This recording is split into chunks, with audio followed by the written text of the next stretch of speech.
Pemerintah Indonesia resmi mengantongi komitmen pasokan minyak mentah sebanyak 150 juta barel dari Rusia. Kesepakatan besar ini merupakan tindak lanjut dari pertemuan antara Presiden Prabowo Subianto dan Presiden Vladimir Putin guna memastikan kebutuhan energi dalam negeri tetap terjamin hingga akhir tahun. Wakil Menteri SDM Yuliot Tanjung menjelaskan proses impor akan dilakukan secara bertahap mengingat keterbatasan kapasitas penyimpanan minyak atau oil storage di dalam negeri. Pemerintah saat ini tengah mematangkan payung regulasi terkait dua opsi pelaksanaan yakni melalui BUMN atau menggunakan mekanisme Badan Layanan Umum. Selain masalah pembiayaan, pemerintah juga sedang mengkaji jalur distribusi yang paling aman dan efisiensi untuk membawa minyak tersebut ke tanah air. Langkah ini diambil sebagai strategi antisipasi di tengah dinamika pasar energi global yang tengah bergejolak. Dengan adanya pasokan dari Rusia ini, pemerintah optimis stok BBM nasional akan tetap aman dan stabil. Kementerian SDM akan terus berkoordinasi dengan lembaga terkait untuk mempercepat proses administrasi agar pengiriman perdana dapat segera terrealisasi.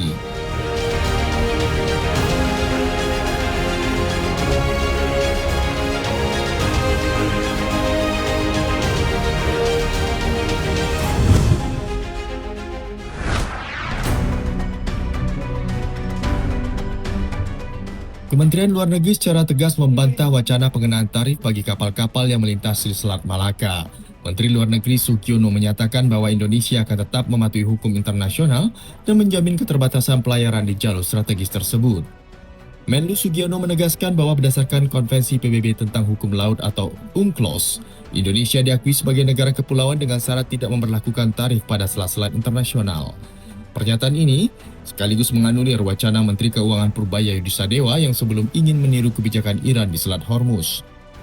Nada serupa juga disampaikan pemerintah Singapura yang menilai pentingnya menjaga Selat Malaka tetap terbuka tanpa adanya biaya masuk atau pencegatan. Singapura bersama negara kawasan memiliki kepentingan strategis agar arus perdagangan dunia tidak terhambat oleh biaya tambahan. Dengan penegasan ini, Indonesia berkomitmen untuk terus menciptakan jalur pelayaran yang aman, netral, dan saling menguntungkan bagi banyak negara. Pemerintah memastikan tidak akan mengambil posisi yang dapat mencederai kesepakatan internasional yang telah diratifikasi.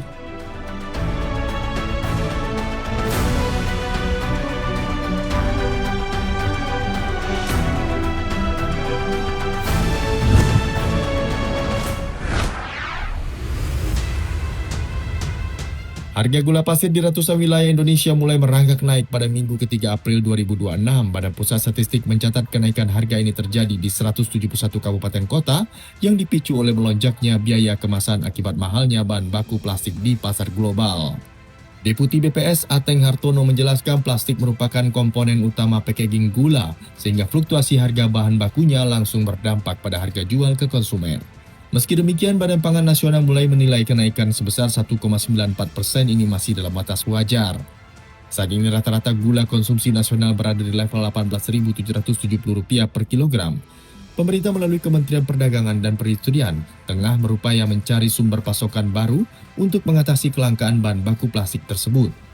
Bapanas memprediksi harga gula akan segera terkendali seiring dengan meningkatnya produksi gula kristal putih dalam negeri pada Mei mendatang. Peningkatan produksi hingga 276.000 ton diharapkan mampu meredam fluktuasi harga di tingkat daerah.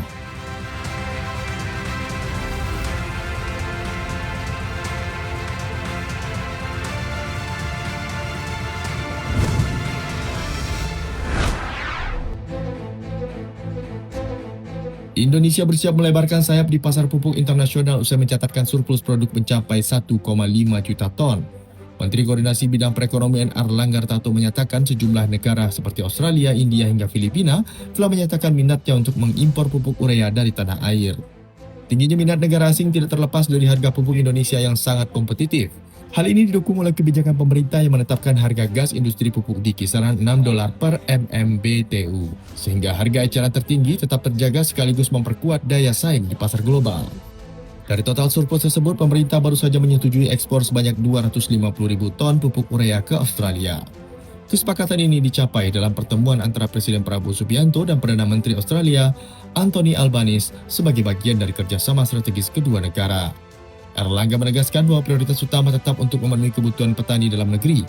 Dengan cadangan yang aman, Indonesia kini memiliki resiliensi pangan yang kuat sekaligus mampu berkontribusi pada rantai pasok pertanian dunia.